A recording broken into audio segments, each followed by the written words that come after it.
आज हम फिनोल की पहचान के लिए सबसे महत्वपूर्ण रासायनिक परीक्षणों में से एक लिबरमैन नाइट्रोसो टेस्ट के बारे में सीखेंगे। यह परीक्षण फिनोल की उपस्थिति की पुष्टि करने के लिए उपयोग किया जाता है। यह टेस्ट केवल उन्हीं फिनोल पर काम करता है जिनमें पैरा पोजीशन खाली होती है।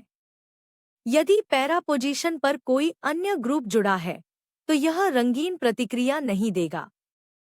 इस प्रयोग के लिए हमें 3 मुख्य चीजों की आवश्यकता है: फिनोल का नमूना, सोडियम नाइट्राइट और सांद्र सल्फ्यूरिक एसिड। इन रसायनों के बीच होने वाली अभिक्रिया से ही विशिष्ट रंग उत्पन्न होते हैं। सबसे पहले सोडियम नाइट्राइट और सल्फ्यूरिक एसिड आपस में क्रिया करके नाइट्रस एसिड बनाते हैं। यह एसिड बहुत ही अस्थिर होता है, इसलिए इसे अभिक्रिया के दौरान ही ताजा बनाया जाता है। अगले चरण में नाइट्रस एसिड फिनोल के पैरा स्थान पर हमला करता है। इसके परिणामस्वरूप पैरानाइट्रोसोफिनोल बनता है, जो इस पूरी प्रक्रिया का पहला महत्वपूर्ण मध्यवर्ती उत्पाद है। पैरानाइट्रोसोफिनोल तुरंत टॉटोमेराइजेशन की प्रक्रिया से गुजरता है और क्विनोन मोनोक्सिम में बदल जाता है। यह संरचनात्मक परिवर्तन आगे की जटिल अभिक्रिया के लिए बहुत जरूरी है। अब यह क्विनोन मोनोक्सिम मिश्रण में मौजूद अतिरिक्त फिनोल के साथ मिलकर इंडोफिनोल बनाता है। इसी इंडोफिनोल के कारण हमें गहरा नीला या हरा रंग दिखाई देता है। रंगों का क्रम ध्यान से देखें।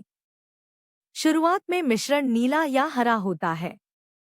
जब हम इसमें पानी मिलाते हैं तो यह लाल रंग में बदल जाता है, जो अम्लीय माध्यम को दर्शाता है।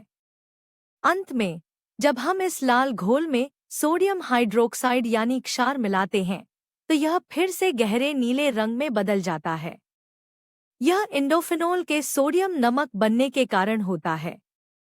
उदाहरण के तौर पर यदि हम शुद्ध फिनोल लेते हैं तो यह सभी चरणों का पालन करेगा और अंत में क्षार मिलाने पर गहरा नीला रंग देगा।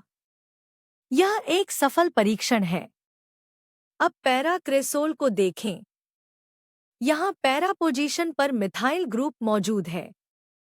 क्योंकि पैरा स्थान खाली नहीं है, इसलिए लिबरमैन टेस्ट यहाँ विफल हो जाएगा और कोई विशिष्ट रंग नहीं दिखेगा। गहरा रंग रेजोनेंस या अनुनाद के कारण होता है। इंडोफिनोल के अणु में इलेक्ट्रॉनों का फैलाव प्रकाश को अवशोषित करता है, जिससे हमें ये सुंदर रंग दिखाई देते हैं।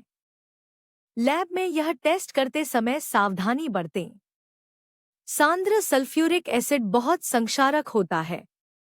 हमेशा दस्ताने पहनें और रसायनों को सावधानी से संभालें। संक्षेप में याद रखें, यह टेस्ट फिनोल के लिए है। पैरा स्थान खाली होना चाहिए और रंगों का क्रम नीला, फिर पानी डालने पर लाल और क्षार डालने पर फिर से नीला होता है। अब एक छोटा सवाल, इन दोनों में से कौन सा यौगिक लिबरमैन टेस्ट देगा, रिसोर्सिनॉल या पैरानाइट्रोफिनॉल? अपनी समझ का परीक्षण करें। सही उत्तर रिसोर्सिनॉल है।